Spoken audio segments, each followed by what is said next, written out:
Hola, ¿qué tal? ¿Cómo están? Bienvenidos a Tesis. Espero que estén ahí con nosotros, como siempre. Hola, Richard. ¿Cómo estás, Verónica? ¿Bien? Feliz de estar acá. Sí, la verdad que sí. Hoy vamos a hablar de lactancia, un tema que me encanta, así que es súper interesante. Quédense, préndanse.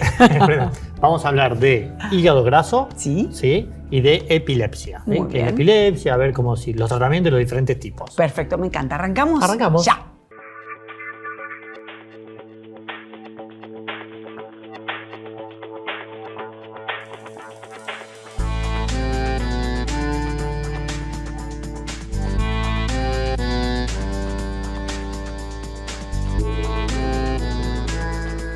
Bueno, pero vamos a hablar del hígado graso. Ajá. ¿Sí? Para eso hemos invitado al doctor Federico Villamil, que es hepatólogo, ¿sí? Del Hospital Británico. Y bueno, que nos cuente a ver qué es el hígado graso, de qué se trata eso. A ver, vamos a hacerlo fácil. El hígado graso es la manifestación en el hígado de un incremento de la grasa corporal total. Digamos, el hígado graso hoy constituye, la palabra epidemia se refiere a las infecciones, pero uno puede decir que en el mundo hay una epidemia de obesidad y el hígado graso sigue esa línea. Es decir, el hígado graso tiene dos factores de riesgo así excluyentes. Uno es el sobrepeso, la obesidad, y el otro es la diabetes. Esas son las dos condiciones que predisponen al hígado graso. Y por lo tanto, para controlar el hígado graso hay que controlar esas dos condiciones. Doctor, ¿y puede ser que una persona no tenga obesidad y que su calidad de consumo sea tan mala que tenga hígado graso? Sí, es posible.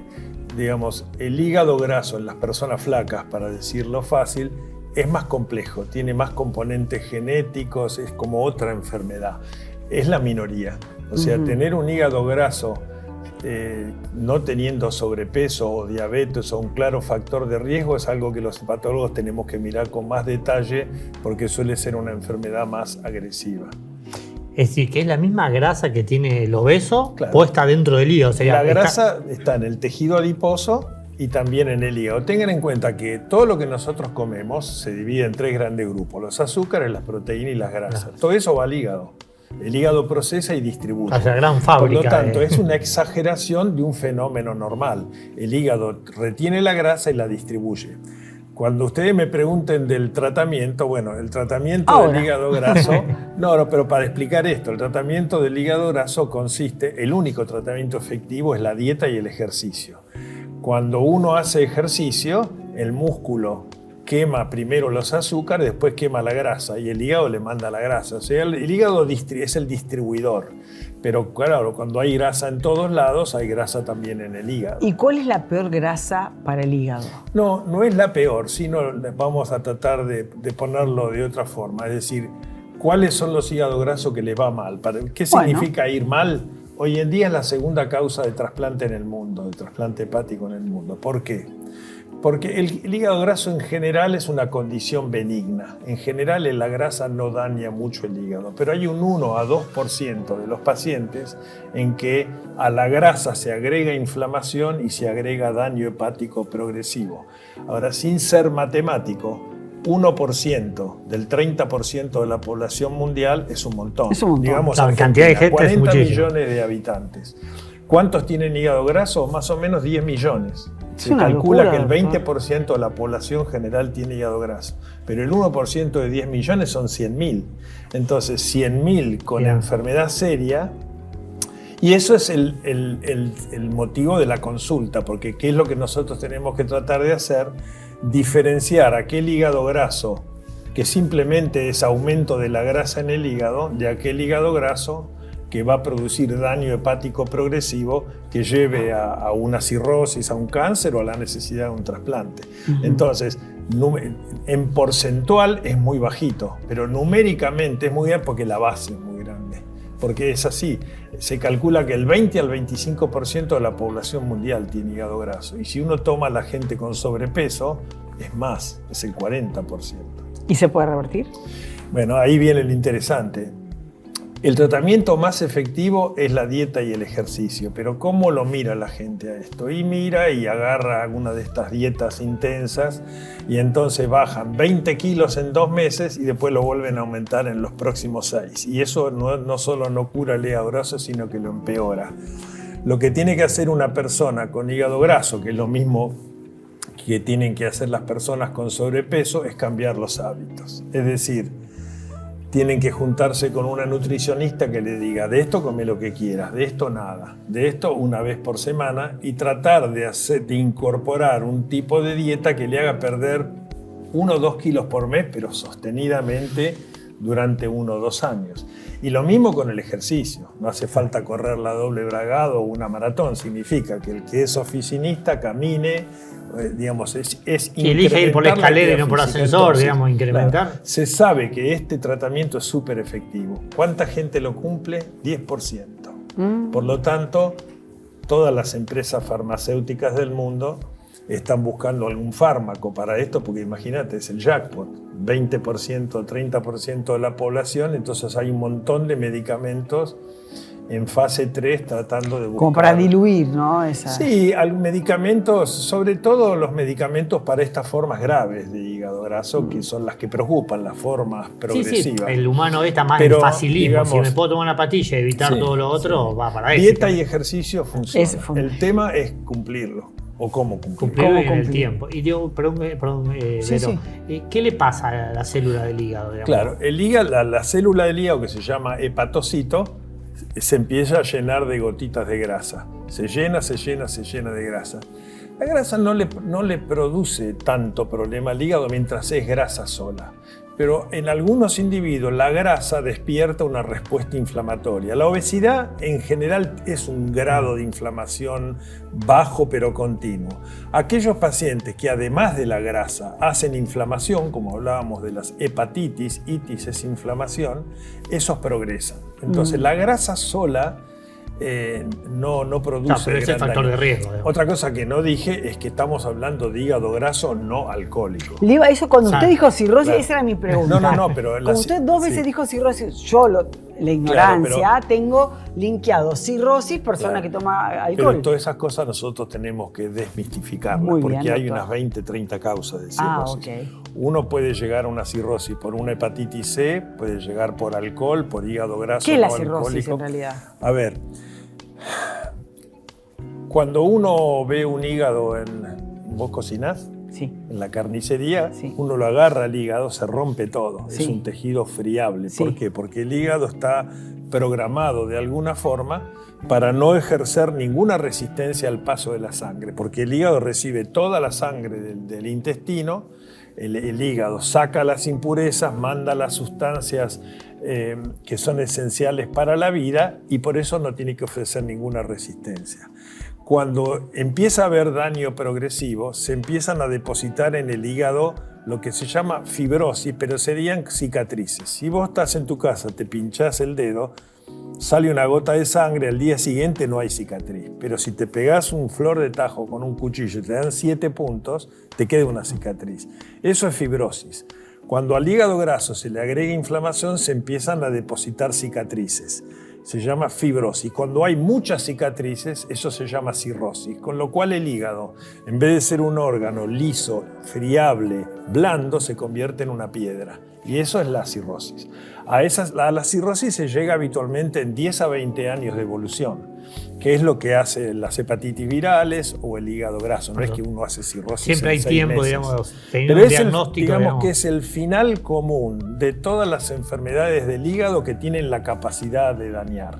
El alcohol, desde ya, porque el alcohol es un tóxico para el hígado. Pero acá cuando hablamos de hígado graso, hablamos de hígado graso no alcohólico. Perfecto. Por supuesto, el que tiene un hígado graso no debe tomar alcohol, porque el alcohol produce grasa. Claro, exacerba. Bueno, doctor, muy interesante. Muchísimas gracias. La verdad, un placer escucharlo. ¿Vamos? Vamos. Bueno, estamos con Andrea de León, puericultora. ¿Cómo estás, Andrea? Bien. Vamos a hablar de la lactancia materna. Muy bien. ¿Sí?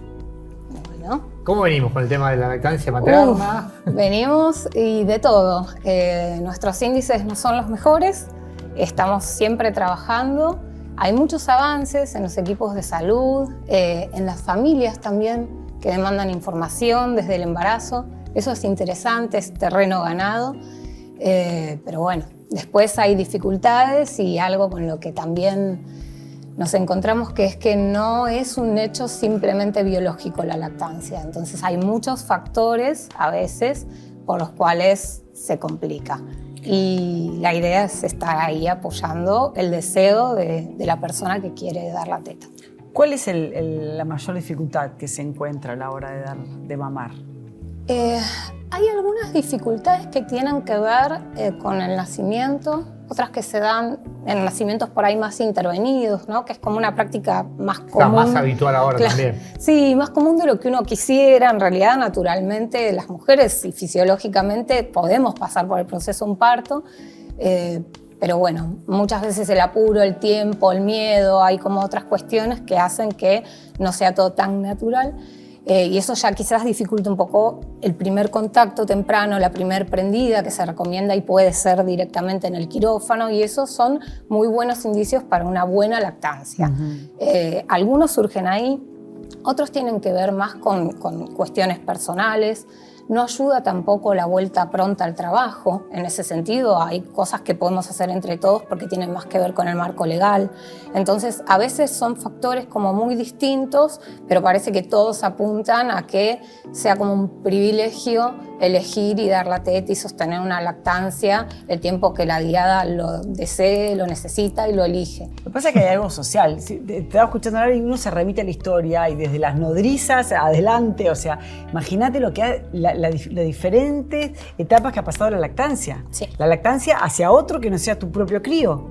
O sea, es como... Pero digo, en la farmacia muy social, generalmente en la farmacia ahí está la excusa de no era buena mi leche. No era buena, me quedé sin leche. Me quedé sin leche, digamos, y todo eso. Es de libre venta. Claro, entonces como que por ahí Claro, ese es el tema. Y también esta cosa de se la dejo, yo me ocupo menos, ¿no? Entrego para que la alimentación la haga otra persona. Sí, o si trabaja, sacarse la leche es un trabajo. Por eso es algo de data. Exacto. También digamos que tenemos como sociedad que mirar para que esa mujer que se reintegra a su jornada laboral completa, se le respete el tiempo de extracción. Son 15 minutos. No estamos pidiendo una cosa tan loca y los beneficios de salud a largo plazo para todos es mucho mayor. Entonces no debería ser... No, lugares que antes las empresas grandes tenían lugares donde tenían los bebés, podían tener los bebés, ahora casi no hay. No, pero es mucho más caro no dar la teta. Lo que a veces no dimensionamos tiene que ver con eso. Lo que pasa es que se la aquí ahora una cosa y lo otro es a futuro. Exacto. ¿Qué hay con el tema de la noche? ¿Es necesario que un bebé tome a la noche? Ningún adulto nos alimentamos a la noche. ¿El bebé necesita a la noche? Hay un tiempo al principio que sí y después va, por supuesto, madurando. Pero si no se despierta, ¿lo despierto? Una cosa es un bebé de 4 días recién vuelto a la casa. Ese. Ese se va a despertar solo. Se va a despertar, pero si no se despierta. Ahí hay una alarma, ahí hay un problema, ahí tenemos que consultar. Es muy importante el equipo de salud, el seguimiento. Esos primeros días son clave para la salud de la mamá, para la salud del bebé y para la continuidad de la lactancia. Un bebé de 4 días que no se despierta de noche, para mí, lejos de la imagen de qué tranquilito, ahí hay un problema, veamos qué pasa, si no se está alimentando bien, por qué no se despierta. Hay mucho para trabajar como parte del equipo de salud entre el pediatra y la puericultora. ¿Y qué pasa si la madre está muy cansada? ¿Es un mito o es verdad que puede no tener leche? Es real lo del cansancio. Hay algo de la percepción psicológica que puede ser, hay algo hormonal y emocional que influye en la salida de la leche. No es lo mismo la producción de la leche que la eyección de la leche. Trabajan hormonas distintas. Entonces, yo puedo tener cantidad y muy buena producción, pero estar estresada, dolorida, asustada y que no salga. Que después cuando me relajo, me río, lloro, pasa algo, alguien me habilita, la leche fluye y sale. Entonces, muchas veces la percepción de no tengo leche no necesariamente tiene que ver con la producción en sí y la eyección muchas veces se favorece o se dificulte según qué nos está pasando. Y por otro lado, esto del tiempo y de la composición de la leche es interesante porque la composición de la leche va a ir variando durante la toma. Entonces va a ir tomando distintas propiedades, el bebé son todas muy importantes.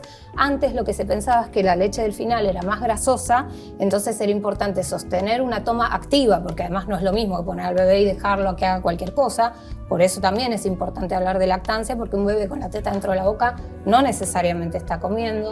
Entonces es una succión activa, un pecho con producción, la eyección de la leche, el tiempo que el bebé decida para que tome todos los componentes. Lejos de tener más grasa, lo que sucede es que va como emulsionándose y sale por el conducto y arrastra todas las propiedades que el bebé necesita. Si el bebé quiere un poco más cuando se suelta espontáneamente, ofrecemos el segundo pecho, lo que necesite. La próxima sí empezamos por el otro, pero por un tema de estímulo.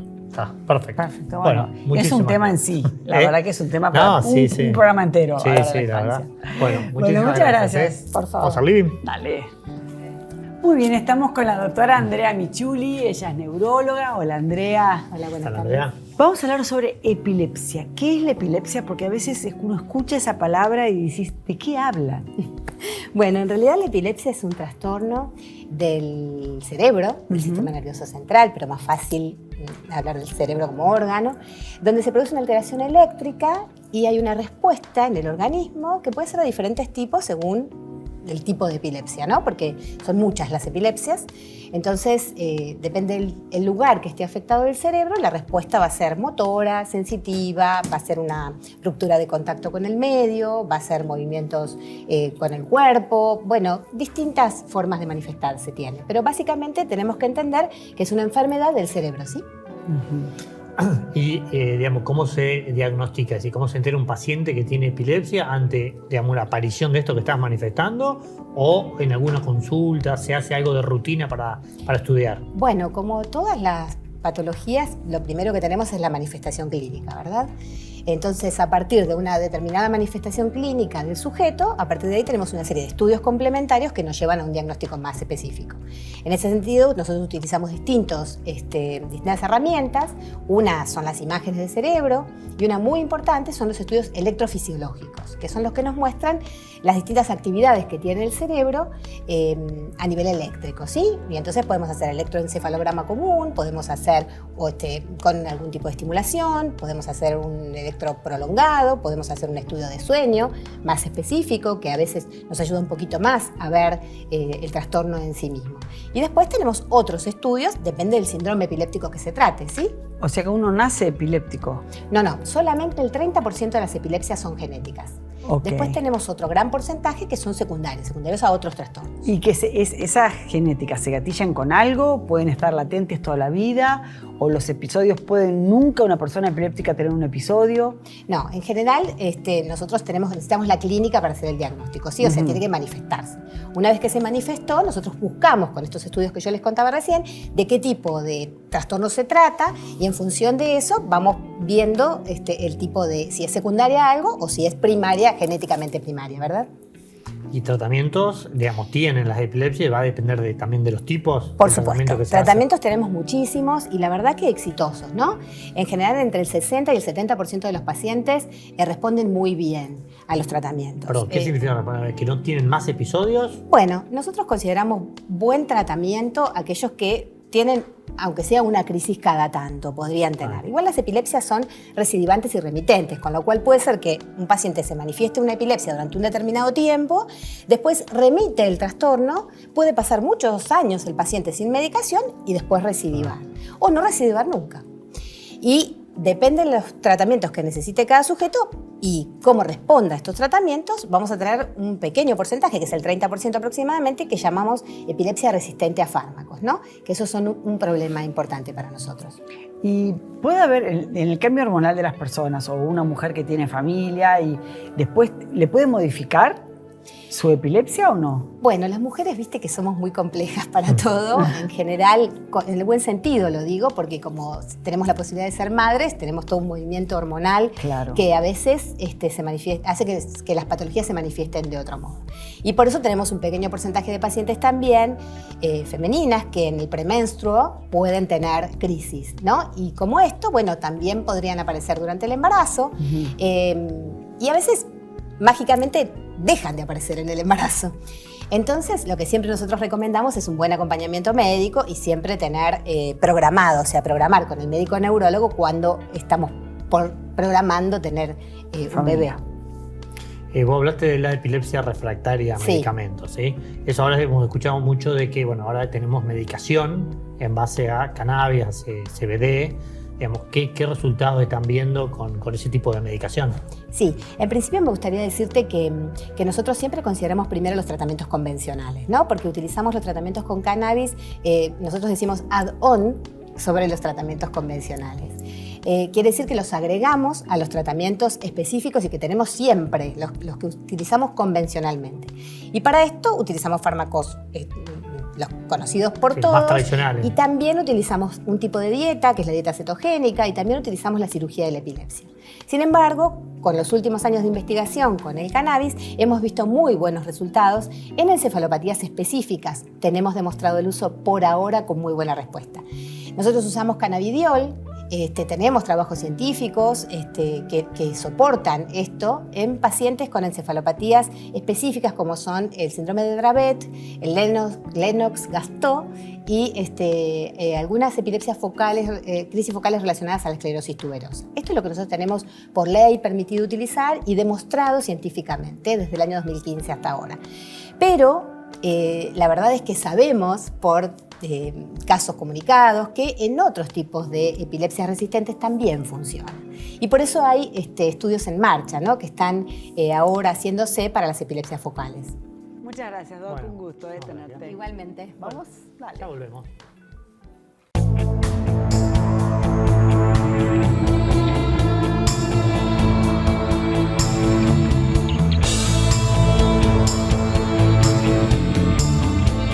Simmons, descansá en primera clase. Bueno, hoy vamos a hablar de cómo nos va con el estrés y la comida. Y para eso está Marlene Gómez. ¿Cómo estás, Marlene? Hola, Ricardo, ¿cómo andás? Bueno, a ver, ¿qué nos pasa cuando estamos estresados, con ansiedad y demás con respecto a...? Exacto, comer por estrés. Aprender a diferenciar entre hambre real y hambre fisiológico.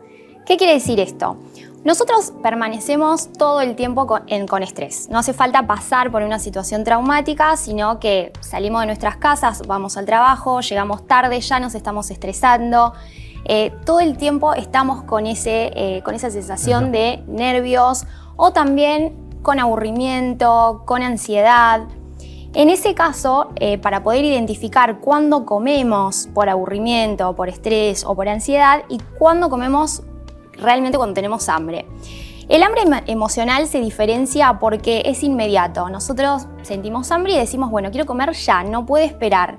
El hambre fisiológico no, se da gradualmente. Nosotros empezamos a sentir hambre y podemos esperar. Ruidito, empezamos a sentir... Bueno, esa es una manera de identificarlo. El hambre emocional no tiene algún signo o síntoma, simplemente sentimos la sensación de comer y queremos comer. En cambio, el hambre fisiológico, el real, empezamos a sentir un vacío en el estómago y un ruido. Eso quiere decir que nuestro estómago está vacío y justamente debemos incorporar un alimento.